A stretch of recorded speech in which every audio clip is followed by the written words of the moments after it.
अस्सलाम वालेकुम and a very warm welcome. आप देख रहे हैं आज पाकिस्तान। मैं हूं सज्जा इकबाल और उम्मीद करती हूं कि आप खैरियत से होंगे।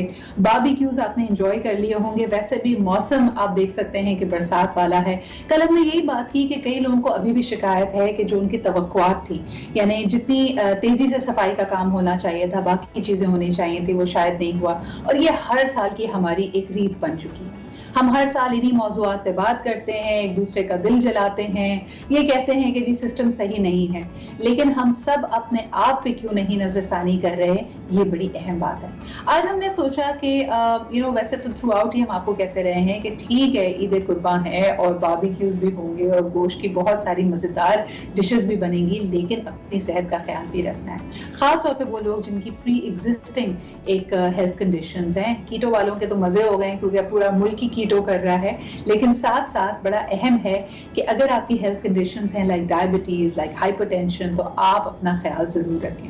तो हमारे साथ होंगी डॉक्टर आयशा, जिनसे हम न्यूट्रिशन के हवाले से, एहतियात के हवाले से बात करेंगे, और फिर जो खवातीन के कॉमन जो मेरे ख्याल में क्वेश्चंस होते हैं कि जी कुर्बानी का गोश्त है तो वो गल नहीं रहा या उसमें स्मेल आ रही है। कुछ लोग कहते हैं कि वैसे तो हमें गोश्त की डिशेस बहुत पसंद है, लेकिन कुर्बानी का गोश्त हम नहीं खाते, और उसकी क्या वजूहात है उस पर भी बात करेंगे। साथ साथ ये भी बड़ा अहम है कि जी हमारे इर्द गिर्द जो खूबसूरती है उसको हम मद्देनजर रखें। हमारे सामने था कि हम कितने अरसे से, अभी भी कुछ रिलैक्स हुआ है, लेकिन फिर भी हमारे सामने ये सूरत हाल है कि ज्यादातर लोग काम घर ही से कर रहे हैं, और खुसूसन कुछ शोबों को हम बड़ा ड्रैग और बड़ा ड्राई समझते हैं। हमें लगता है कि जी अगर कोई अकाउंटेंट है, चार्टर्ड अकाउंटेंट है, या फिर फाइनेंस से उसका ताल्लुक है, तो फनून लतीफ़ा या फिर खूबसूरती, स्केचिंग, पेंटिंग से उसका कोई ताल्लुक नहीं हो सकता। लेकिन हमारे आज के मेहमान आपको प्रूव करेंगे कि ऐसा बिल्कुल नहीं है।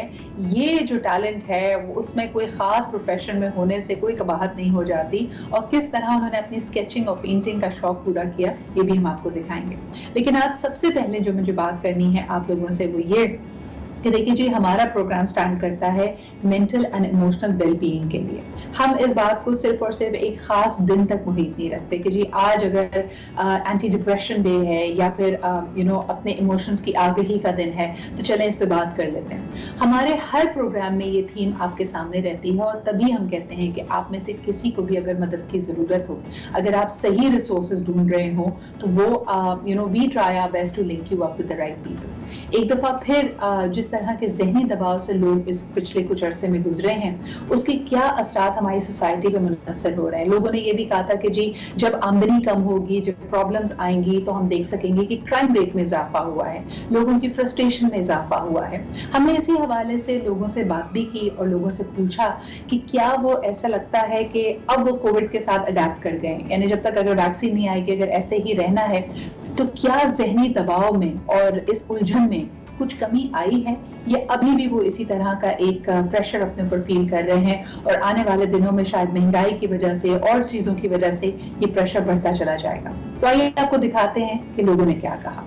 एहतियाती तदाबीर भी करें। फैमिली वाले जो ज़्यादातर अपने बच्चों को यही इंस्ट्रक्शन दे रहे हैं मास्क की, और कुछ लोग तो इग्नोर भी कर रहे हैं, जो नहीं करना चाहिए। बेसिकली एक बीमारी है, फैल भी सकती है, एहतियात करना चाहिए, और ज़्यादातर लोग कभी इससे खौफज़दा हैं। जो डॉक्टर्स कह रहे हैं, जो प्रिकॉशंस हमें लेने चाहिए, और ऑफ कोर्स वो हमें लेने चाहिए। हैंड वॉश करने का कह रहे हैं, जैसे डॉक्टर्स बार बार हैंड वॉश करें और बावजू रहें और एहतियात करें, मतलब इस तरह बाहर ना जाएं, डस्ट में ना जाएं, क्राउड में ना जाएं। इससे काम भी इतना मुतासिर है, क्या बताएं। बस आपको परेशान बैठे हुए हैं, कोई बेरोजगार हैं, बिजनेसमैन जो है बिजनेस नहीं है, चाइना से माल नहीं आ रहा, हर बंदा परेशान है इस वजह से।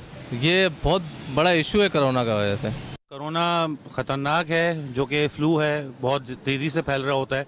उससे बचाव का यही है कि आप ज़्यादा से ज़्यादा मतलब हैंड शेक ना करें, और अगर कर रहे हैं तो सैनिटाइज़र मैं अपने पास रखता हूँ। रश वाली जगह पे ना बैठें, किसी एक बंदे को और आप लोगों को भी लग सके, इसलिए मास्क वगैरह लगा के बैठें। ये अल्लाह ताला ने बताया गया, सफाई निस्फ़ ईमान है, और सफाई रखेंगे, मास्क पहनेंगे, इसके बचने के ये तरीके हैं। और जहाँ ज़्यादा हजूम हो वहाँ ना जाएं, अपनी एहतियात करें। कारोबार भी करेंगे, भागेंगे, जाएंगे, फिरेंगे, अब बैठ तो सकते नहीं, जितना इशू चल रहा है गवर्नमेंट ने बहुत ज़्यादा बना दिया है। जी देखिए, आपने ये रिपोर्ट जिसमें लोगों ने अपने अपने खदशात का इजहार किया, इसमें भी मेरे ख्याल में तबकाती फर्क भी पाया जाता है, जेंडर डिफरेंस भी पाया जाता है।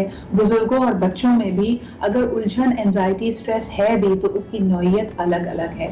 लेकिन मेरे ख्याल में इस वक्त एक बड़ा अहम मैसेज जो हमें सबको देना चाहिए, that is pertaining to kindness. अगर आप कुछ नहीं कर सकते तो अपने रवैयों में थोड़ी लचक जरूर पैदा करें। ठीक है जी, आपकी अक्सर चीजें, आपकी तवक्कुआत पूरी नहीं होंगी, things will be less than perfect, लेकिन फिर भी कोशिश करें कि अपने अपने कामों में फाल रहें, अपने अपनी जिम्मेदारियों को पूरा करते रहें। इसी उम्मीद और मैसेज के साथ लेते एक छोटा सा break. We'll be right back.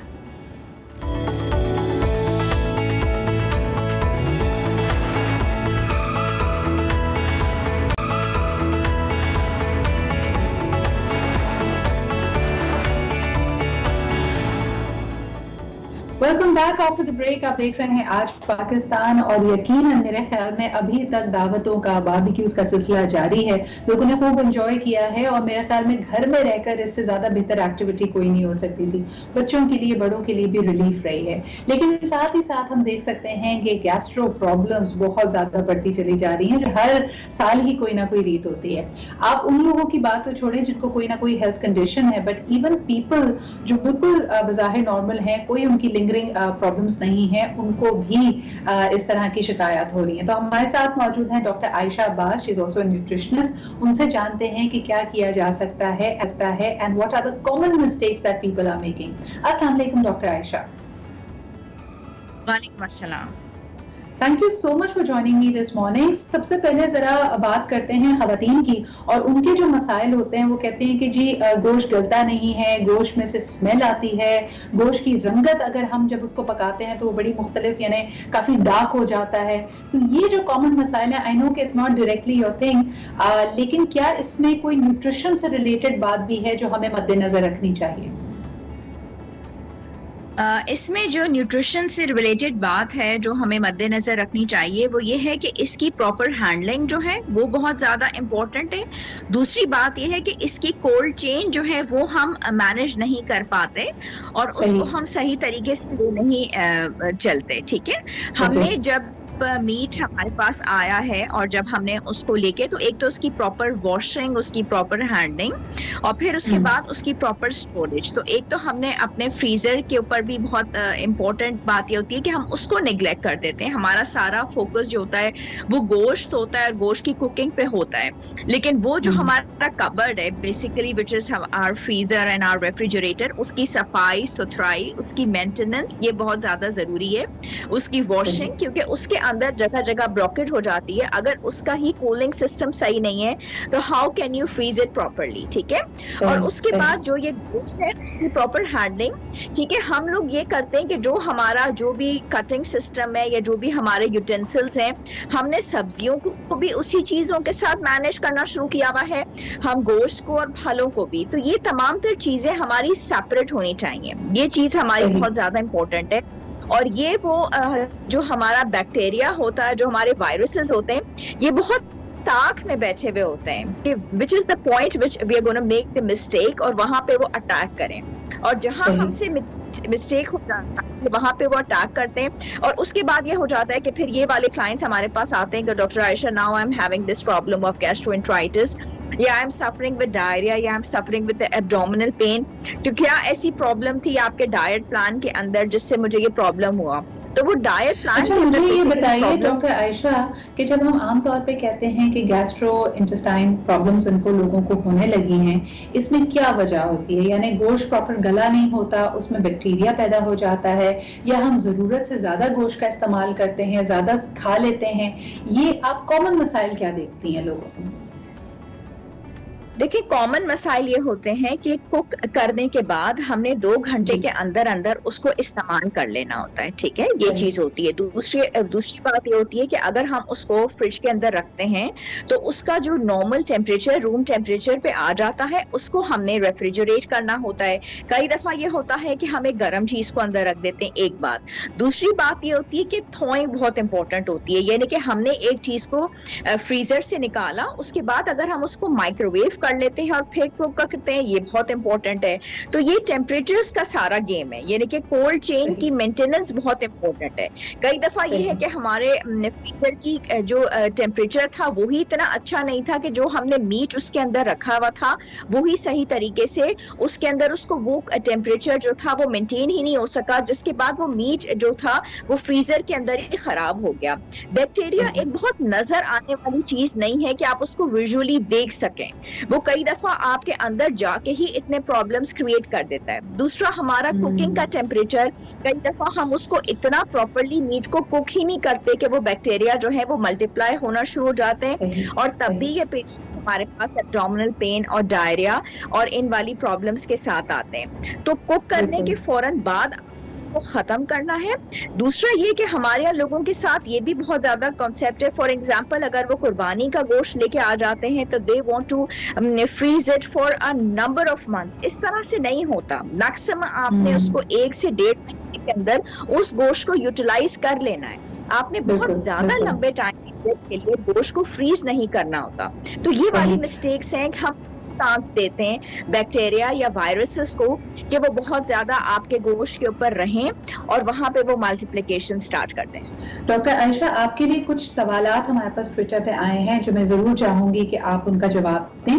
एक तो सबसे पहले, जिस तरह हम इस वक्त देख रहे हैं कि कोविड-19 बहुत ज्यादा फैला हुआ है, we are so careful about कि कौन सी चीज बाहर इस्तेमाल कर रहे हैं, कौन सी चीज हम घर में लेके आ रहे हैं। तो मुझे बताइए, जो रिवायती अंदाज था लोगों का कि कुर्बानी के जानवर की रान या गोश्त के पीस को हम हंटर बीफ बनवा लेते थे या हंटर मीट बनवा लेते थे, मसाला लगवा लेते थे, ये इस वक्त भी लोगों ने ये प्रैक्टिस की है।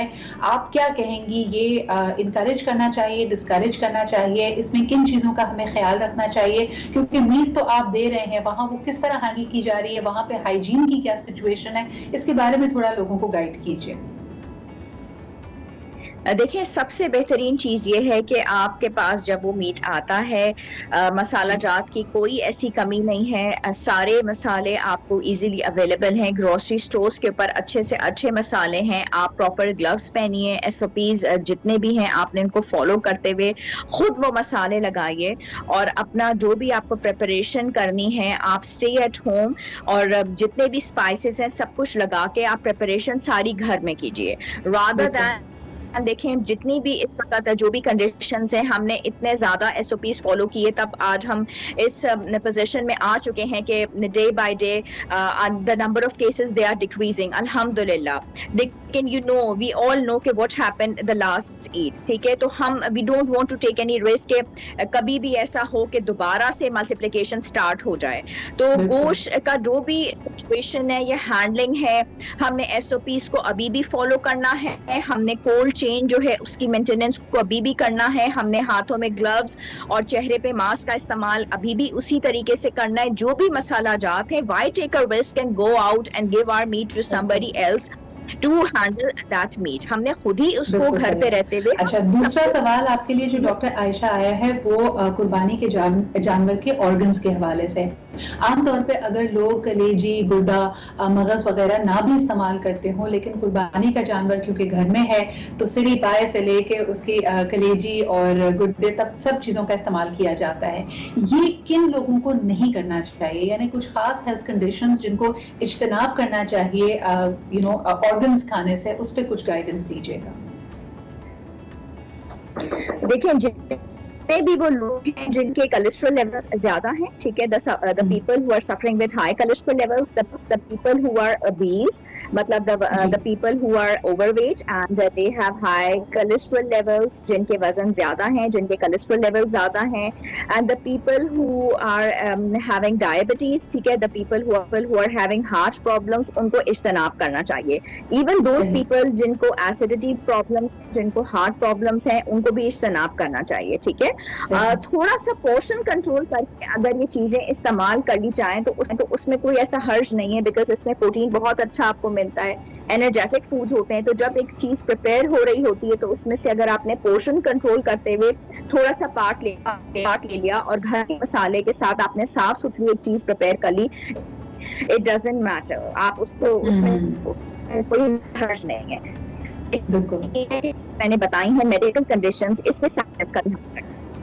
बिल्कुल। और डॉक्टर आयशा की ही बात को आगे बढ़ाते हुए इस वक्त ना सिर्फ कोविड-19 का हमारे पास केयर है, लेकिन जिस तरह से हम देख सकते हैं कि मानसून का भी वक्त है और बारिशें भी हो रही हैं, ये भी बाहर मौजूद बैक्टीरिया को, गंदगी को, सिचुएशन को अनहाइजीनिक बनाता है। तो कोशिश कीजिए कि घर में ही इस्तेमाल करें।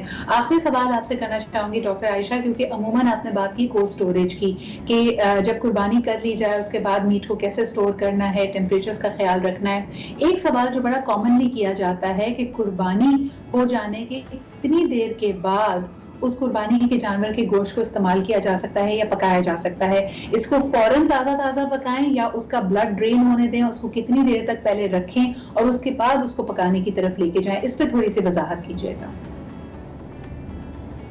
कुर्बानी का जानवर जिस वक्त आपके पास जिस वक्त उसका गोश्त आया है, आपने SOPs को फॉलो करते हुए उसकी बहुत अच्छे तरीके से उसको वॉश किया आपने, और जब उसका ब्लड बहुत अच्छे तरीके से ड्रेन हो जाता है, you really satisfied that you have washed it properly, और आपके भी किचन की सफाई बहुत अच्छे तरीके से हो चुकी थी। जो पार्ट आपका उसको फ्रीज करने वाला था या डिस्ट्रीब्यूशन का था, वो आपने डिस्ट्रीब्यूट कर दिया, टेम्परेचर उसका फ्रीजर का मैनेज करते हुए, ठीक है। आपने लेस देन 40 डिग्री सेंटीग्रेड के ऊपर उसको बिल्कुल भी नहीं रखना, वो आपने फ्रीज कर दिया। उसके बाद बिल्कुल वो सेफ है, आप उसको बहुत अच्छे तरीके से कुक कर सकते हैं, लेकिन उसको हाई टेम्परेचर के ऊपर आपने कुक करना है और प्रॉपर कुकिंग की जरूरत है, इवन वॉशिंग के बाद। और जब उसका ब्लड ड्रेन हो चुका है, आपने जो आपके पास प्रॉपर छलनियां होती हैं जिसमें स्टील की भी होती है, वो होती है, उसका आपने बहुत ध्यान करना है, प्रॉपर वॉशिंग का।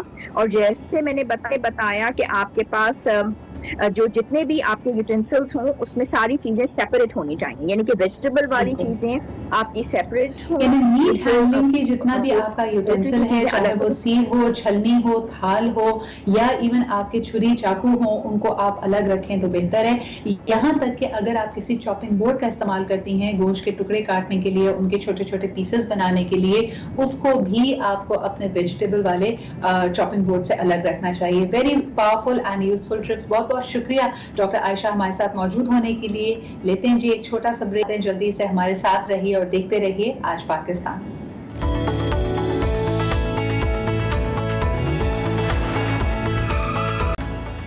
Welcome back after the break. आप देख रहे हैं आज पाकिस्तान। बात जरा करते हैं फनून लतीफ़ा की, क्योंकि अगर कोविड ने हमें कुछ सिखाया वो ये कि अगर मौसीकी, फनून लतीफ़ा, फिल्म्स, पेंटिंग्स, अगर ये सारे रंग और चीज़ें ना होती तो शायद ये वक्त हमारे लिए और कठिन हो जाता। And it has actually taken back उन लोगों को जिनको इस चीज़ का पैशन था, शौक था, वो वापस अपनी हॉबीज़ की तरफ गए। आज हमारे साथ मौजूद है a young upcoming artist Hamza Aurangzeb, जो प्रोफेशनली तो एक चार्टर्ड अकाउंटेंट हैं, लेकिन जी साथ साथ हम देख सकते हैं कि उनको स्केचिंग का और पेंटिंग का भी बड़ा ज़्यादा शौक है। और आप उनके बी रोल्स भी देखेंगे, जो उनकी बनाई हुई तस्वीर और स्केचेस हैं वो हमारी इस गुफ्तगू के दौरान आप अपनी स्क्रीन पे देखते रहेंगे। मैं सबसे पहले वेलकम करना चाहूंगी हमजा को टू द शो। अस्सलाम वालेकुम Hamza and a very good morning to you. वालेकुम सलाम, thank you so much miss for having me with you, it's my very pleasure. अच्छा, सबसे पहले मैं लोगों को बताना चाहूंगी कि आपको बुलाने का मकसद ये भी है कि हम स्टीरियोटाइप्स को तोड़ें। आमतौर पे पेरेंट्स को अगर पता चले कि उनके बच्चों को आर्ट में इंटरेस्ट है तो कहते नहीं जी पहले पढ़ाई पे तवज्जो देनी चाहिए। मुझे ये पता है कि आपके वालिद साहब को भी स्केचिंग में इंटरेस्ट था, तो when you were studying to become an ACCA, you know a certified financial professional, तब आप साथ साथ इस शौक को कैरी करते थे या उस वक्त आपको कहा जाता था नहीं बेटा पहले पढ़ाई करो? नहीं मिस, ऐसी बिल्कुल भी कोई बात नहीं है, लेकिन टाइम भी बिल्कुल नहीं मिलता था। पढ़ाई मेरी कुछ इस तरह की थी, काफी डिफिकल्ट एग्जाम्स होते थे हमारे, तो उसमें पढ़ाई में फंस गए, फिर पढ़ाई से क्लियर हुए तो जॉब की पड़ गई, फिर जॉब में फंस गए। तो टाइम जो मेरा शौक था हिडन, वो मेरे अंदर ही कहीं ना कहीं छुपा हुआ था, जिसको मैंने आजकल के दिनों में एक्सप्लोर करने की कुछ कोशिश की है। तो स्केचिंग में यूजुअली एक कोई जॉनरा होता है, यानी अगर आप किसी आर्टिस्ट को देखें वो कहता है कि जी मुझे, किसी को होता है कि वो नेचर से करीब होता है तो उसको पहाड़, लैंडस्केप्स बनाने का शौक होता है, कुछ लोगों को पत्ते, फूल, इस तरह की चीजें बहुत अट्रैक्ट करती हैं। तो अगर मैं आपसे पूछूं आपके लिए सबसे ज्यादा इंटरेस्टिंग सब्जेक्ट क्या है जिसको आप ज्यादा स्केच या पेंट करते हैं? मिस, मेरा जो इंटरेस्ट बेसिकली वो पोर्ट्रेट्स में और स्टिल लाइफ में है। और मेरा जो मीडिया वर्क है वो ग्रेफाइट, चारकोल हो गया, क्रेयॉन्स हो गया, पेस्टल हो गया, ये इन चीज़ों का ब्लेंड में इस्तेमाल करके वो इसको बनाने की कोशिश करता हूँ और अल्लाह का शुक्र है वो इतनी बेहतर बन जाती है कि मुझे खुद यकीन नहीं आता कि हमजा यार तुमने बनाई। हमजा मुझे ये बताएं कि अपना कोई ब्लॉग शुरू किया है, क्योंकि एक चीज़ मुझे बड़ी इंटरेस्टिंग लगी है इस कोविड-19 में कि कुछ रिसर्चर्स इस तरह पॉइंट आउट कर रही हैं कि वो जो हम एक टाइम कैप्सूल सा देखते हैं ना कि जिसके अंदर किसी ने अगर स्टार्ट किया स्केचिंग और उसको बड़ा फास्ट फॉरवर्ड करके 1 या 1.5 मिनट की वीडियो बना दी जाती है, लोग कहते हैं, साइंस ये बताती है कि बड़ा थेरेप्यूटिक है। अगर आप इस चीज़ को देखें, इस तख्लीक के अमल को हम नोटिस कर रहे हों तो इससे हमारी अपनी एंजाइटी भी कम होती है। तो कभी आपने अपने आप को वीडियो रिकॉर्ड किया है जब आप अपना स्केचिंग कर रहे होते हैं या पेंटिंग कर रहे होते हैं? एग्जैक्टली मिस ऐसे ही है। जब मैं उसको बना रहा होता हूँ तो मैं प्रोसेस में होता हूँ, तो जब वो कंप्लीट हो रही होती है तो मैं उसको बनाता हूँ इस तरह, उसको उसके पिक्चर भी लेता हूँ, वीडियो भी बनाता हूँ और फिर शेयर भी करता हूँ। लोग बड़ा पसंद करते हैं उसको। और फिर मैंने कुछ कांटेक्ट किया खुद से लोगों को, इंडिया में कुछ हैं वहाँ पे आर्टिस्ट ना, तो उन्होंने मुझे बड़ा अप्रिशिएट किया, गाइड किया, तो वो मेरे लिए बड़ा सोर्स ऑफ मोटिवेशन था। तो उनको बना के भेजता हूँ। उसके अलावा ये पाकिस्तान में कुछ नाम मैं लेना चाहूँगा। डायरेक्टर अलमरा आर्ट्स के हैं जुल्फ़कार ज़ुल्फ़ी साहब, वो मुझे काम को बेहद पसंद करते हैं। कार्टूनिस्ट हैं जावेद इकबाल साहब, उनको मैंने अप्रोच किया, उनको अपना काम दिखाया तो बड़े खुश हुए जब उनको ये पता लगा कि मेरा एरिया ऑफ फील्ड फाइनेंस है, जो बेसिकली लोग समझते हैं बहुत ड्राई और इस किस्म का फील्ड है, तो वो उनके लिए ये चीज़ बहुत बाइस हैरत थी। तो अब मेरा जो फोकस ये है कि मैं छोटी मोटी एकेडमी मैंने बना ली और मैं लोगों को ऑनलाइन जो सीखना चाहते हैं मुझसे या फिर एंट्री टेस्ट प्रिपरेशन के लिए मुख्तलिफ आर्ट कॉलेजेस हैं वो मुझसे रब्ता करते हैं, तो मैं उनको हेल्प आउट भी करता हूँ, गाइड भी करता हूँ। अच्छा, एक बड़ी इंटरेस्टिंग चीज़ मैंने हाल ही में नोटिस की और ये तमाम उन लोगों के लिए जो एंजाइटी का शिकार है, स्ट्रेस का शिकार है। वैसे तो सबसे बड़ी जिद्दत इसमें ये थी कि पीपल रियलाइज कि एडल्ट्स के लिए कलरिंग बुक्स आने लगी कि अगर आप तस्वीरों में रंग भरते हैं तो वो भी आपके लिए थेरेप्यूटिक साबित होता है, आपकी स्ट्रेस, आपकी एंजाइटी को कम करता है, आपके जहन में अगर कोई इंतशार है तो उसको पाक कर देता है। मुझे ये बताइए कि there is something called process art workshops, और इसमें बेसिकली कहा जाता है कि आपको प्रायर कोई आर्टिस्ट होने की ज़रूरत नहीं है और प्रोसेस सर्टिफाइड जो आर्टिस्ट होते हैं वो आपके साथ बैठ के इस तख्लीक के अमल से, इस प्रोसेस से आपको गुजारते हैं। और आपको ये भी नहीं पता होता कि जो बनाने वाले आपकी पोर्ट्रेट है, यानी आपके सामने कोई स्केच करने के लिए चीज़ नहीं रखी होती, बल्कि शुरुआत में आपको ये भी नहीं पता होता कि आप कौन से रंग इस्तेमाल करेंगे, क्या आपने बनाना है। आपने कभी ये ट्राई किया है हमजा, और लोगों को रेकमेंड करेंगे क्या? बिल्कुल बस, और मैं ट्राई जब करता हूँ अक्सर मुझे इस तरह से होता है कि जो मैं चीज़ बनाने बैठता हूँ मुझे लगता है कि बाज़ औक़ात एक पॉइंट पे आके हमजा आप फंस गए हो, आप इसको आप आगे कैरी नहीं कर सकोगे, लेकिन वो चीज़ मेरे लिए चैलेंजिंग बन जाती है। तो उसको फिर मैं अपनी टेक्निक चेंज करके, कोई मेथड चेंज करके, तो उसको जब बनाता हूँ तो मेरे हाथ से इतनी अल्लाह का शुक्र है परफेक्ट निकलती है कि अगले दिन मेरा पॉइंट ऑफ व्यू उस पर चेंज होता है कि नहीं Hamza you can do more better than this. तो वो चीज़ मेरे लिए सेल्फ मोटिवेशन का बायस होती है। और इन दिनों में जितनी तुमने पोर्ट्रेट्स बनाई हैं, जितने स्केचेस बनाए हैं, उसमें पर्सनली तुम्हारा सबसे ज्यादा फेवरेट कौन सा है? पर्सनली फेवरेट तो आप मुझसे पूछें, जो कल मैंने अपनी मिसेस के वो सरप्राइज बनाकर दिया था, तो उसके लिए उसको मैंने बनाकर फिर टैग किया फेसबुक पे, तो वो बहुत खुश हुई। उसको पता नहीं था इस बात का, वो अपने घर गई हुई थी, तो उसको मैंने बना के टैग किया, तो शी वाज सरप्राइज कि इतना प्यारा आपने बनाया, तो बड़े खुश हुए। और मुझे भी वो बेहद पसंद है स्केच जो मैंने कल बनाया था। अच्छा, जैसे आप खुद इशारा कह रहे थे कि अभी तो जिंदगी और हमारी तर्ज जिंदगी बिल्कुल बदल गई है बिकॉज ऑफ कोविड-19, हम घर में मौजूद हैं, लेकिन अगर आहिस्ता आहिस्ता वही रूटीन वापस आती है कि आपको फिजिकली ऑफिस जाना पड़े, काम करना पड़े, क्या आपको लगता है कि एक नंबर 1 आप इस टाइम को मिस करेंगे, और नंबर 2 ये क्या इसी तरह अपने आर्ट के लिए, पेंटिंग्स और स्केचिंग के लिए आप वक्त निकाल पाएंगे? इस अपॉर्चुनिटी जो देखें ये टाइम ने मुझे ही दी है। जो आजकल टाइम था, प्लेंटी ऑफ टाइम था, वर्क फ्रॉम होम चल रहा था, तो कुछ ना कुछ तो करना था। तो नो डाउट इस टाइम को मैंने यूटिलाइज किया है बड़े बेहतर तरीके से और अपने आप को इम्प्रूव करने की कोशिश की है। तो नो डाउट इसको मिस करेंगे, लेकिन मैं साथ साथ रखूंगा और इस चीज़ को अपने एज ए हॉबी लेकर चलना चाहूँगा लाजमी, क्योंकि इसने मुझे जो चीज़ सेटिस्फेक्शन और हैप्पीनेस दी है वो मुझे लगता है कि मुझे फनास के कैरियर में थ्रू आउट अब तक नहीं दी, जो क्योंकि मुझे फील होता है कि बगैर किसी रीज़न के मैं खुश रहा करता था। जब मैं बना रहा होता हूँ तो मैं एक और ही ट्रांस में होता हूँ और उसको बनाना और सारा प्रोसेस जो है उसको मैं बहुत इंजॉय करता हूँ। अच्छा, आप तो मेरे ख्याल में ज़्यादा समझते हैं कि हम किन चीज़ों को मुख्तलिफ टी अकाउंट्स में डालते हैं ना। हम कहते हैं कि जो ये हमारा एक्सपेंस है, ये हमारी इन्वेस्टमेंट है, और यकीनन हमें जो रिटर्न ऑफ इन्वेस्टमेंट है, इमोशनल रिटर्न ऑफ इन्वेस्टमेंट है, उसकी हम अक्सर बात नहीं कर रहे होते, उसमें हम अक्सर नहीं देखते। और ये मेरे ख्याल में आपके वक्त का, आपकी एनर्जीज का बेहतरीन इन्वेस्टमेंट हो सकती है, जहां आप चीज़ को ट्रांजैक्शन ना बनाएं, जहां आप ये ना कहें कि फ़ायदा नुकसान क्या होगा। This is just for your heart and your soul that you're doing this, right? Exactly, ऐसा ही, बिल्कुल ऐसा ही, बिल्कुल ऐसा ही। बहुत बहुत शुक्रिया हमजा हमारे साथ मौजूद होने के लिए। आपके खूबसूरत स्केचेस और पेंटिंग्स हमने अपने ऑडियंस के साथ, अपने व्यूअर्स के साथ शेयर की, और उम्मीद करते हैं कि आप इसी तरह वक्त निकालते रहें। And you know the reason why I had you है, एक सबसे पहले हमने स्टीरियोटाइप तोड़ा कि फाइनेंस में या यू नो इस तरह के प्रोफेशंस में होने वाले लोग बहुत ज्यादा खुश मिजाज नहीं होते, और दूसरा ये कि अपने लिए हर वक्त थोड़ा थोड़ा वक्त कार्व आउट करना चाहिए। बहुत बहुत शुक्रिया हमारे साथ मौजूद होने का। छोटा सा ब्रेक लेते हैं, बैक एंड कीप वॉचिंग आज पाकिस्तान।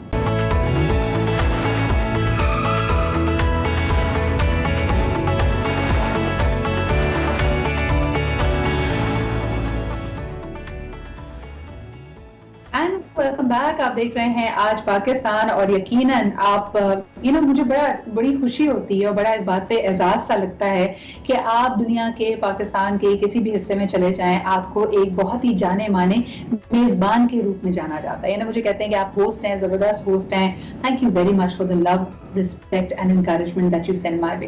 लेकिन आज हमने सोचा कि मेजबानी के साथ साथ मेहमान नवाजी के जो उसूल हैं उस पर भी बात कर ली जाए। खास तौर पे हमारे माशरे में, हमारे यहाँ बहुत ज्यादा अहमियत इस बात को दी जाती है। हम जो हमारी इस्तिताअत है उससे बढ़कर मेहमान नवाजी करने की कोशिश करते हैं, और ये अच्छी बात भी है, हमारी रिवायात का हिस्सा भी है।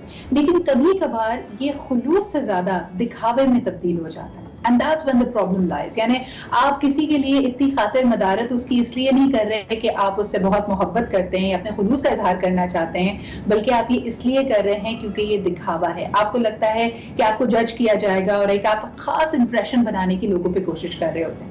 खुसूसन ये देखा गया है कि समझाने की जब दावतें होती हैं उसमें जी आपकी बेहतरीन क्रॉकरी निकल के बाहर आ जाती है। ऑन द अदर हैंड, अगर आपका कोई ऐसा रिश्तेदार है जो किसी मुश्किल में है और फाइनेंशियली इतना अच्छा वो परफॉर्म नहीं कर रहा, तो देखा ये भी जाता है कि एक ही घर में दोहरा मयार है।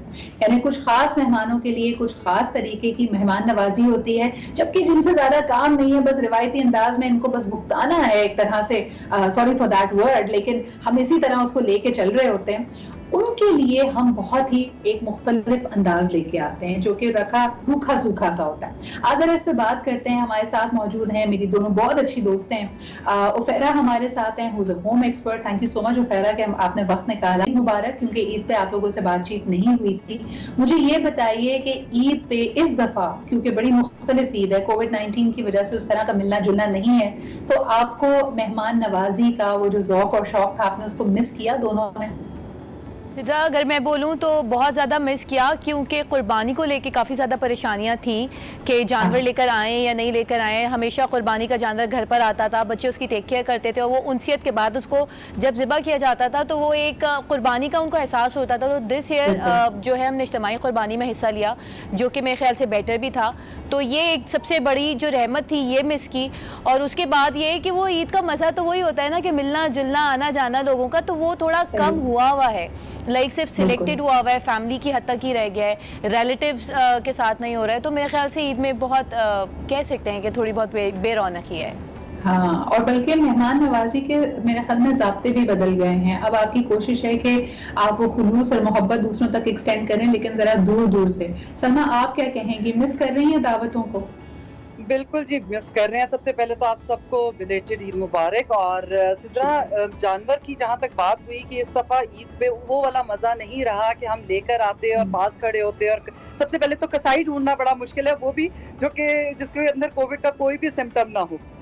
और उनके भी सारे SOPs फॉलो करते हुए आपने जानवर की कुर्बानी भी करनी है। और घरों के अंदर एक अजीब सा मैंने वो देखा है निज़ाम, क्योंकि फ्रेंड्स की भी कॉल्स आ रही हैं और वो भी ये कह रही हैं कि यार मासी भी नहीं बुला सकते, या तो उसको 3-3 दिन पहले रोका गया है और फिर उसके बाद घर की सफाई भी करनी है। आपको पता है गोश्त संभालना कितना मुश्किल हो गया इस दफा, तो बारबेक्यू करना और वो जो गोश्त का मजा है सबके साथ बैठकर खाने का, और ईद उल अज़हा का स्पेशली वो उस तरह का नहीं रहा। और कहीं ना कहीं वो चीज हमारे अंदर बड़ी नजर आई कि हम पहले जो थोड़ा बहुत ईद पे मिल लिया करते थे रिश्तेदारों को, अब इस दफा हम ईद पर भी नहीं मिल सके। ये सलमा, मैं अगर पर्सनली आपसे कहूँ ना, सबसे ज्यादा जो एक अफसोस भी था, एक मलाल भी था कि हर साल इतने सारे कोई ना कोई जानने वाला, बल्कि बहुत सारे जानने वाले, करीब के रिश्तेदार, दूर के रिश्तेदार आज़मीन हज हुआ करते थे और हज के बाद वापस जब आते थे तो उनकी एक दावतों का, मुबारकबाद का सिलसिला चलता था। इस दफा अल्लाह ताला की हुक्म से मेरे ख्याल में सिर्फ 10,000 आज़मीन हज रहे हैं, और वो भी वो जो करीबी ममालिक में थे या वहीं सऊदी अरब में उनकी रिहाइश थी। लेकिन अल्लाह मियां ने उनके लिए खास इंतजाम किया था, अपना मेहमान बनाया था जी उनको, कि कहाँ 25 लाख लोग एक साथ हज अदा करते थे और इस दफा 10,000 लोगों के लिए तो खुसूसी VIP ट्रीटमेंट मिला होगा उनको। लेकिन हमने बहुत मिस किया कि जो हमारे रिश्तेदारों में कोई हज करके आता था तो उससे मिलना और उससे वाकयात का जिक्र करना कि उनका एक्सपीरियंस कैसा रहा, उन्होंने वहाँ कैसा महसूस किया। आई एम श्योर फैरा आप भी मिस कर रही होंगी इस चीज को। सही कह रही हैं आप। और वो एक जो हाजीन होते थे उनके आने की एक्साइटमेंट, कितने दिनों बाद आना है, उसकी तैयारी, उसकी प्रेप सारी, कि इस तरीके से दावत करनी है। स्पेशली अगर आपके पेरेंट्स आ रहे हो या आपका कोई बहुत क्लोजेस्ट आ रहा हो, तो आप वो बकरीद के बाद आपकी एक तैयारियां शुरू हो जाती हैं कि ये तैयारियां करनी है, इन लोगों को बुलाना है, और एक खुशी अलग होती है। लेकिन अगेन हर चीज़ में अल्लाह ताला की मसलहत होती है, और आई एम श्योर कि इसमें भी अल्लाह ताला की कोई मसलहत होगी कि इतने कम लोगों का हुआ है। लेकिन अगेन वो आपकी बात बिल्कुल सही है कि जिनको नसीब हुआ वो वाकई में बहुत खुशकिस्मत है, और स्पेशली मेरे ख्याल से सिर्फ सऊदी अरब के लोग ही हैं उसमें। हाँ, मेरे ख्याल में जो करीबी लोग थे, और वाकई हमारा भी दिल चाहता है अल्लाह ताला सबको ये सादत दे। सलमा, जरा टॉपिक की तरफ आना चाहेंगे। एक तो बड़ी मेरे ख्याल में शरई तौर पे भी देखा जाए और हमारे अपने माशरती रवैयों को भी देखा जाए, हम मेहमान नवाज माने जाते हैं और खुलूस और मोहब्बत से जिस हद तक हो सके उससे ज्यादा करने की कोशिश करते हैं। लेकिन कब ये खुलूस दिखावा बन जाता है, that's when the problem begins. क्या आपको लगता है कि हमारे माशरे में ये रिवायत भी आम हो गई है कि दूसरों को इम्प्रेस करने के चक्कर में हम अपनी चादर से बाहर पैर निकाल देते हैं? बिल्कुल, ये चीज बहुत आम हो गई है, और कहीं ना कहीं हमें अपनी जरूरत और मतलब के तहत हम वो जो खलूस था ना वो बिल्कुल अपनी जिंदगियों से निकाल चुके हैं। और इसकी पहचान अगर इंसान करना चाहे, जैसे कि हर किसी को जो भी मेरे घर में आता है, बेल बजाता है, मैं उसको शरबत भी पूछती हूँ, खाने के लिए भी पूछती हूँ, लेकिन फर्क वहां पता चलेगा जब मैं ओवर स्ट्रेच कर रही हूँ किसी के लिए, अपने आप को, अपनी जात को, और वहीं से आपको अंदाजा हो जाता है कि किसी के लिए खास क्रॉकरी निकल रही है, हिम्मत नहीं भी है तो भी निकल रही है। एक सालन पड़ा हुआ है, कोई एक आता था तो उसके साथ मिल बैठ के रोटी बना के वो सालन खा लिया जाता था, आम मंगा लिए जाते थे, कोई फल फ्रूट, कोई भी मिठाई पड़ी हुई है उसके साथ मीठा खा लिया जाता था। लेकिन कुछ मेहमान ऐसे होते हैं कि जैसे वो आकर बैठे हैं तो बच्चों को इशारा किया जाता है, बेटा आप जरा बैठे अंकल के पास या आंटी के पास, या फैमिली है तो उनके साथ बैठे, मैं बस जरा अभी आती हूँ। तो वहाँ क्रॉकरी भी निकल रही है, खाने का सामान भी बन रहा है, एक्स्ट्रा मीठा भी बन रहा है, तो इसमें कोई शक नहीं है। लेकिन यह है कि उससे न सिर्फ हमारे घरों से बरकतें चली गई हैं सिद्रा, बल्कि हमारा खुलूस और हमारे दिलों का सुकून भी चला गया। वो जो मिलने का एक हमारा, बिल्कुल सही कह रही है सलमा, एक हमारा घर का मेंबर ऐसा होता है जो घर का बड़ा करीबी होकर भी अनफॉर्चुनेटली मेहमान बन जाता है। हम बात कर रहे हैं उन बेटियों की जिनकी विदाई हो जाती है, जो अपने घर को चली जाती हैं, और वो जब अपने मैके आती हैं तो समझ नहीं आता कि वो घर का फर्द हैं या वो मेहमान बन चुकी हैं।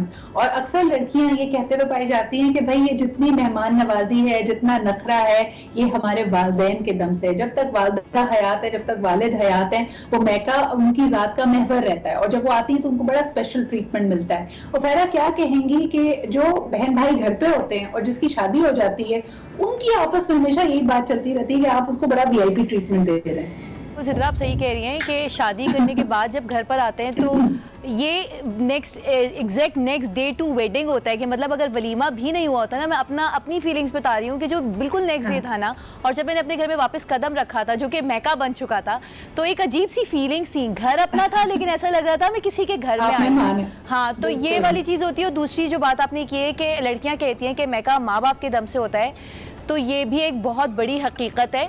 और मुझ जैसी लड़कियां बहुत सारी होंगी जो कि बहुत लकी होती हैं, लाइक मेरे पेरेंट्स नहीं हैं, बहुत अर्ली मुझको छोड़ के जा चुके हैं हम बहन भाइयों को, लेकिन स्टिल जो मेरे 2 भाई हैं वो साथ रहते हैं और बहुत मोहब्बत के साथ बुलाते भी हैं मुझको भी और बाकी बहनों को भी, और वही रखा हुआ है। लेकिन एक वो जो चीज़ है माँ बाप वाली, वो लोग बहुत करते हैं। मतलब मैं यहाँ पे एक गलत बात मुझे ऐसा लग रहा है कि मैं कहूँगी, लेकिन एक वो माँ बाप वाली मोहब्बत वाली चीज़ कहीं ना कहीं मिस होती है, फील होता है, लिहाज आ जाता है। नहीं, लेकिन बल्कि मैं कहूँ फेरा, ब्रेक की तरफ मुझे बढ़ना पड़ रहा है, ये बड़ा अहम है। वो तमाम लोग जो अपने रिश्तेदारों में ऐसी बच्चियों को देखते हैं जिनकी शादी हो चुकी है लेकिन उनका मैका नहीं है, आप याद रखिए कि अगर आप उनकी मामू हैं, खाला हैं, फुप्पो हैं, आपके दम से उनका मान है, और हर लड़की का मान होता है उनका मैका। चाहे जैसी भी सिचुएशन हो, छोटा हो बड़ा हो, तोहफा जरूर, तोहफों की रिवायत कायम रखिए, मेहमान नवाजिए। इससे आपकी बेटी की, जो आपके खानदान की बेटी है तो आप ही की बेटी हुई, उसकी इज्जत में इजाफा होता है। एक छोटा सा ब्रेक लेंगे और वापस आएंगे तो एक बड़ी अहम बात करेंगे कि हम हमेशा कहते थे कि मेहमान नवाजी में इतना नखरा करना इसलिए जरूरी है क्योंकि अगर ना किया तो लोग क्या कहेंगे। लेकिन हमने देखा कि इस कोविड-19 ने वो जो 100,000 बल्कि 5,000 लोगों के इशाइये होते थे शादियों पे, उसको मुख्तसर करके बड़ी सादगी के साथ शादियां हुई और किसी ने कुछ नहीं कहा और उसको एक्सेप्ट भी किया। क्या ये नई रिवायत पड़ रही है मेहमान नवाजी की, जिसमें हम सिर्फ करीबी लोगों को एंटरटेन करेंगे, या ये कोविड रुखसत होते ही हम दोबारा अपने तरीकों पे आ जाएंगे? इस पे बात करते हैं जी एक छोटे से ब्रेक के बाद। Welcome back after the break. वैसे तो हर ही तकरीब के लिए हम बड़े मेहमान नवाज माने जाते हैं, लेकिन अगर शादी का घर हो तो ऐसा लगता है कि खजानों के मुंह खोल दिए गए हैं। और जनाब, एक नहीं दो नहीं, कई इशाइये दिए जाते हैं, कई डिनर्स का एहतमाम किया जाता है, और बार बार घर वाले यही सोचते हैं कि अगर तमाम रिश्तेदारों को नहीं बुलाया बल्कि दूर परे के रिश्तेदारों को नहीं बुलाया तो वो बुरा मान जाएंगे। लेकिन हमने ये देखा कि कोविड-19 में पहले तो एक हॉल्ट आया, तमाम लोगों ने तकरीबात को कैंसिल कर दिया, लेकिन फिर बड़ी सादगी के साथ कम लोगों की मौजूदगी में मेहमान नवाजी के तमाम तरीकों को रखते हुए शादियां हुई भी, तकरीबात हुई भी।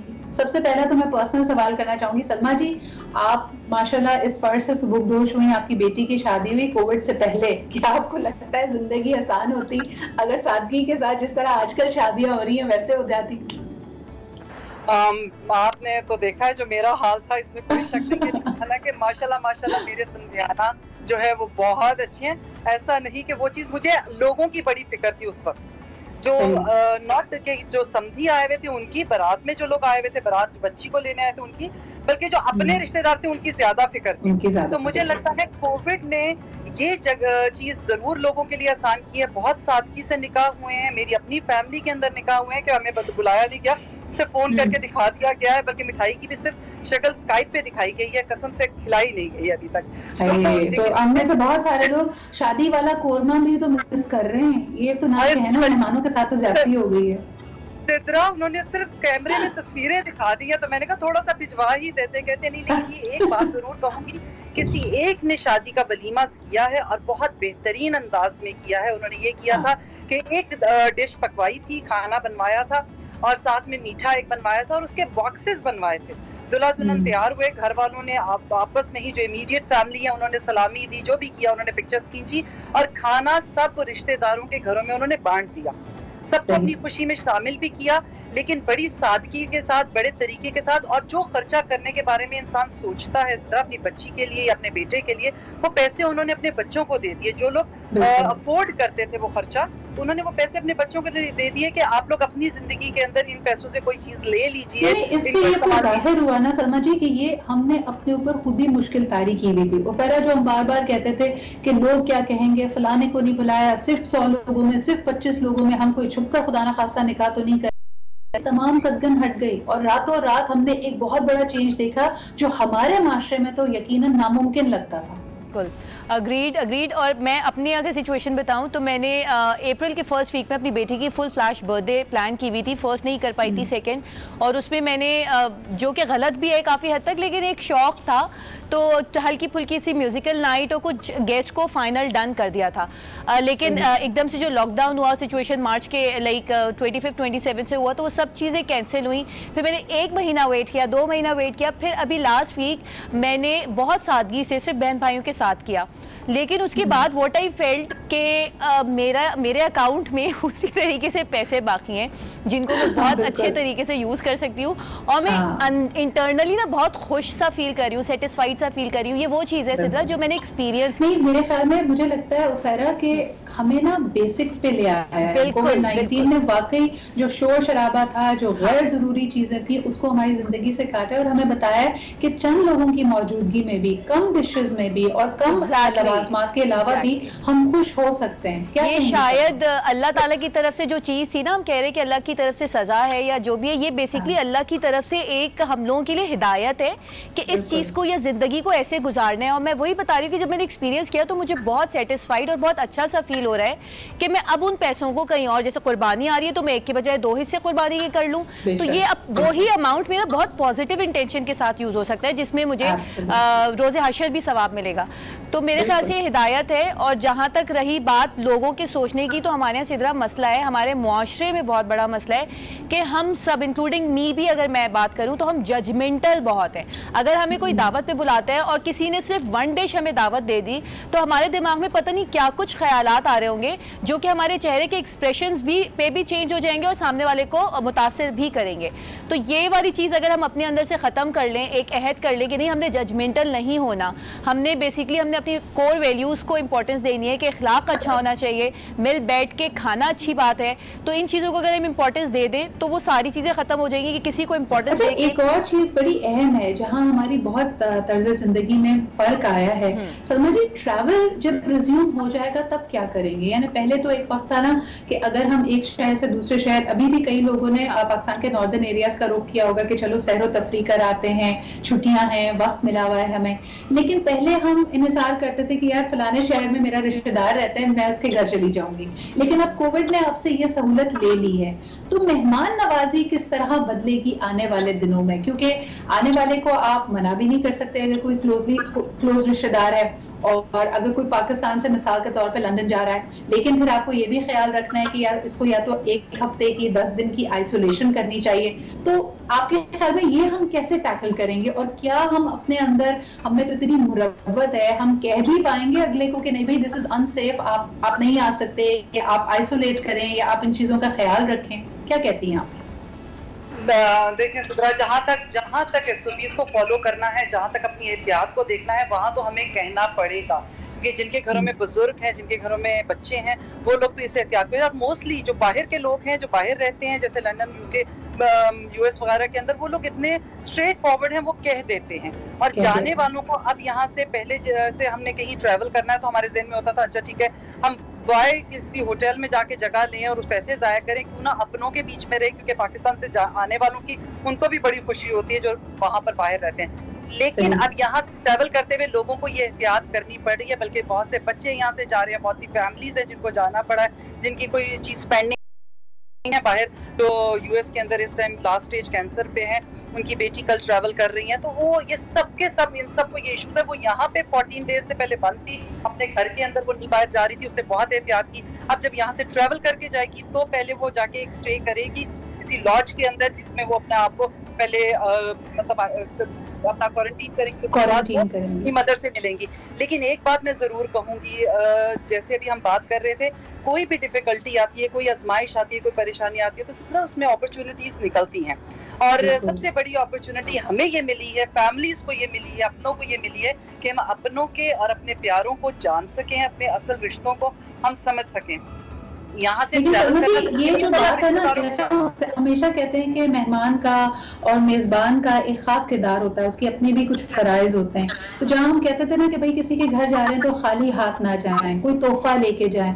आज के जमाने में खुसूसन कोविड-19 में ये तोहफा, सबसे बड़ा तोहफा किसी के लिए आपका एहसास हो सकता है। तो जिस तरह आप अपनी देखभाल करते हैं, अपना तहफ़्फ़ुज़ करते हैं, हो सकता है आपके शायद जहन में ये खदशात भी होंगे जी कोविड कुछ नहीं होता, या मुझे तो हो गया, या मैं इम्यून हूँ, लेकिन आप अगले का एहसास करें। अगर उसके घर में छोटे बच्चे हैं या बुजुर्ग अफराद हैं, अगर वो शर्मा शर्मी मुरब्बत में आपको कह नहीं भी पा रहा, लेकिन ये वो चीजें हैं जो हमारे करने वाली हैं। किसी के घर जाने से पहले NSOPs को फॉलो करें। अगर आपको पता है, आप इस बात को बेशक लोगों से छुपा भी रहे हैं कि आपके करीब आपका इंटरेक्शन हुआ है किसी ऐसे शख्स से जिसको कोविड रह चुकी है, तो कोशिश करें कि आप मास्क और ग्लव्स पहन के जाएं और इन समाजी दूरी को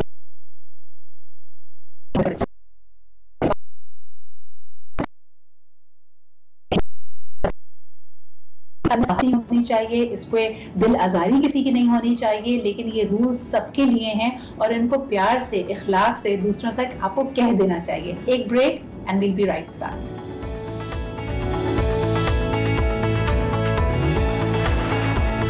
काफी हद तक खतरनाक है, क्योंकि उन सिबलिंग्स के बीच में भी वो एहसास, वो प्यार, वो गर्मजोशी नहीं रहती है।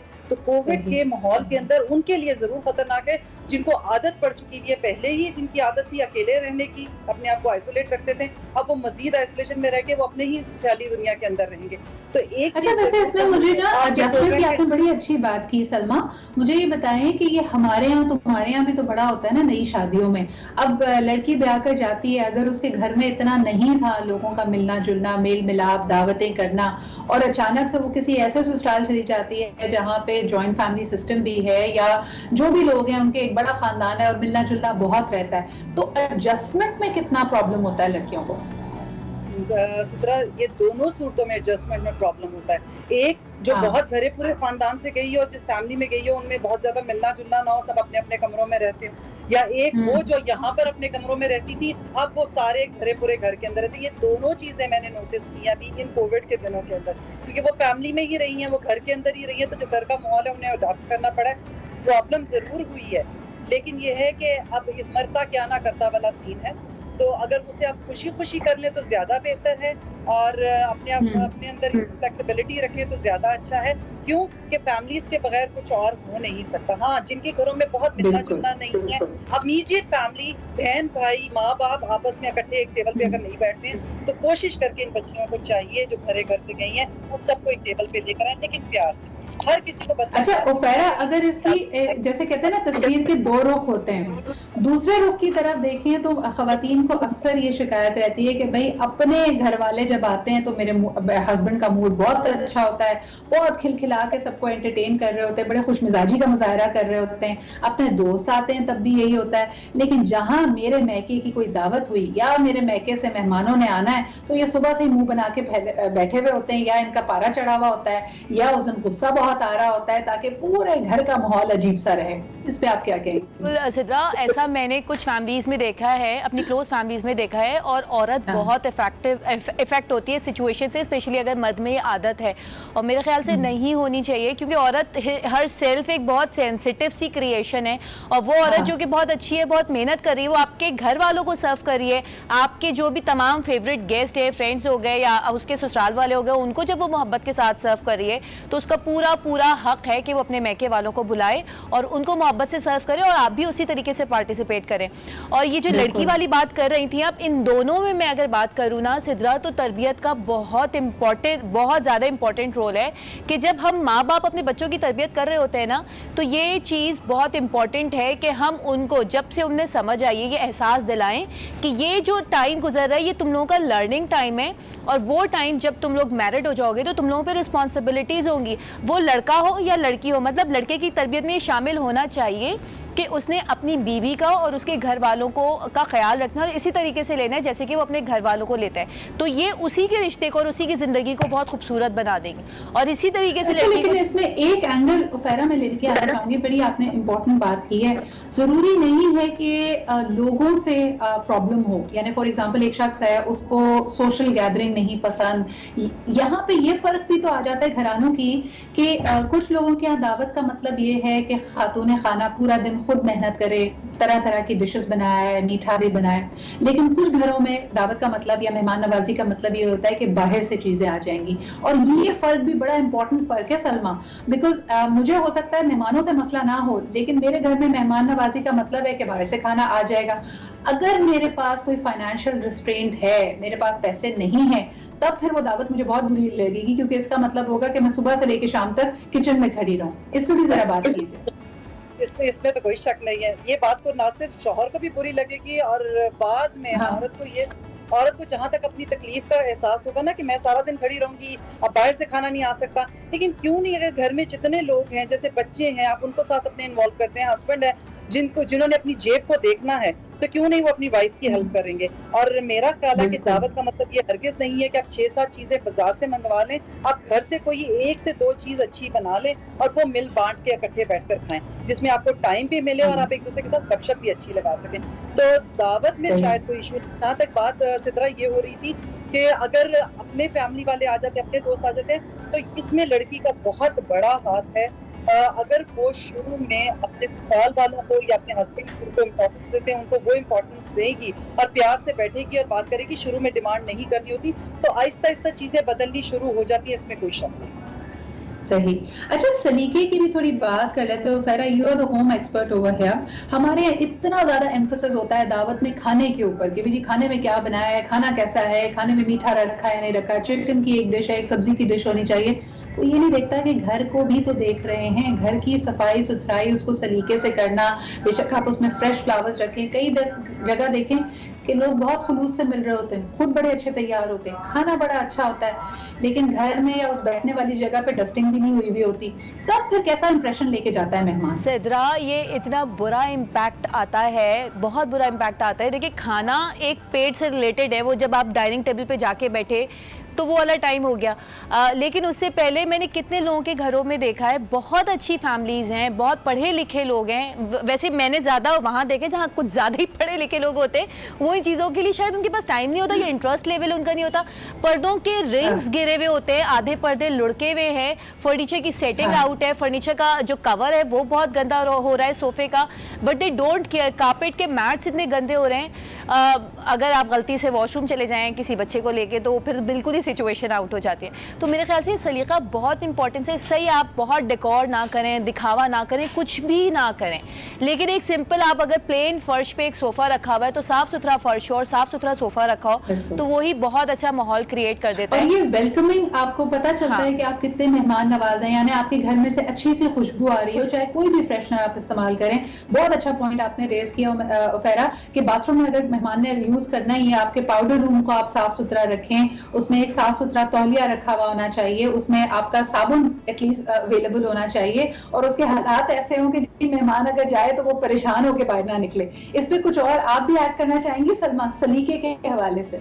सलीके के लिए सबसे पहली बात तो ये कि जब आप मेहमान के लिए दरवाजा खोलते हैं ना, तो खुश दिली के साथ मुस्कुराते हुए खोलें, और उसके बाद आपको चढ़ना नहीं चाहिए कि वो बैठे हुए हैं। अब वो बैठे ही है और आप जान रहे हो तो आपके चेहरे के ज़ाविये अपने घर के माहौल को साइड पे रखते हुए, कुछ भी आपके इश्यूज हैं उनको, प्रॉब्लम्स को साइड पे रखते हुए आप उनसे टाइम दे। ये नहीं कि आप मेहमान को बिठा के आप खुद किचन के अंदर हैं या आप कुछ और सर्व करने लगे, टेबल्स पहले लगा कर बैठे। एक चीज और सिद्रा, खवातीन के अंदर बात की आदत होती है कि अगर कोई मेहमान आया, आहिस्ता आहिस्ता उसके साथ इतना ज्यादा मिंगल हो जाते हैं कि आप अपने घर की प्रॉब्लम्स लेकर बैठ जाते हैं, अपने डिस्कशंस लेकर बैठ जाते हैं, जो आया होता है आप उसकी बात नहीं सुन रहे होते। अच्छा, और इसमें बड़ी इंपॉर्टेंट टिप्स भी होती हैं। एक आखिरी आप दोनों का इनपुट लेते हुए हम प्रोग्राम को क्लोज करेंगे, जो कि सवाल भी मेरे पास आया था। सवाल ये है कि मेहमान अगर आते आते अपने साथ कोई तोहफा ले आया, मिसाल के तौर पे कोई केक या मिठाई लेके आ जाए, तो क्या खाने के टाइम पे उसका लाया हुआ जो भी तोहफा है उसको भी साथ ही रख लेना चाहिए, या फिर अच्छा इंप्रेशन नहीं पड़ता? लोग कहते हैं कि भाई इसका मतलब है आपने कोई मिठाई नहीं बनाया था तो उसको ना रखें, वो घर वालों के लिए रहने दें, और आपने जो चीज बनाई है वो सामने रखें। दोनों की इस पे क्विक राय before we close the show. Fera, क्या कहेंगे? अच्छा, मेरे ख्याल से तो आपने जो मीठा बनाया डेफिनेटली बनाया होगा, क्योंकि आपको तो नहीं पता कि वो कुछ मीठा ही लेकर आ रहा है, तो वो भी रखें और साथ में केक भी रखें कि ये मतलब आप जो आपकी चॉइस है कि आप जो खाना पसंद करें। फर्दर मोर मतलब मेरे ख्याल से दोनों रखना चाहिए। आप कहती हैं कि मेहमान की लाई हुई चीज भी रख ली जाए। सलमा, आप क्या कहेंगी? मैं कहती हूँ रखी जाए, लेकिन पहले अपना मीठा सर्व कर दिया जाए और उसके बाद थोड़ी देर बाद साथ ही चाय के साथ किसी भी चीज के साथ अगर वो मीठा लेकर आए, केक लेकर आए तो जरूर सर्व करें। एक चीज बताती जाऊं, कभी भी कोई भी मेहमान या कोई भी इंसान आपको तोहफा दे, चाहे वो खाने का है चाहे वो कपड़े हैं, तो जरूर पहनिए, जरूर खाइए और उनके सामने खाइए और तारीफ जरूर कीजिए। इससे उनका ये बड़ा इंपॉर्टेंट पॉइंट है। मैं आपको बताऊं, इसकी मैं जो सिचुएशन में देख रही थी, कई लोग ये हमारे यहाँ कबाहत महसूस करते हैं मेहमान की लाई हुई चीज उसी वक्त सामने रखने की। उनको लगता है कि ये शायद एटिकेट्स के खिलाफ है। अगर आप वेस्ट में जाएंगे, अमेरिका जाएं, बरतानिया जाएं, तो वहां पे इस बात को मायूब समझा जाता है कि अगर आप मेहमान हैं, आप कुछ लाएं और वो चीज सामने सर्व नहीं की गई। बिल्कुल सही बात सलमा ने की कि उसके दिल को भी खुशी होती है कि उसकी लाई हुई चीज को पसंद किया जा रहा है और आप उसको इस्तेमाल में लेके आ रहे हैं। लेकिन अगर आप समझते हैं कि आपने ज्यादा तैयारी की और उसका कोई मेल बैठ नहीं रहा, तब भी आप ऐसा कर सकते हैं कि अगले दिन इस्तेमाल करके उनको थैंक यू मैसेज जरूर करें। कर्टसी का ख्याल जरूर रखें। कोई अगर आपके शख्स घर पे आया है, छोटा मोटा तोहफा उसको दावत के अलावा भी दें और थैंक यू मैसेज दोनों तरफ से एक्सचेंज होना चाहिए। इसी के साथ बहुत बहुत शुक्रिया मेरे आज के मेहमानों का। सलमा हमारे साथ थी, हुफैरा हमारे साथ थी। इसी के साथ मुझे इजाजत दीजिए। अपना ख्याल रखिए। खुदा हाफिज।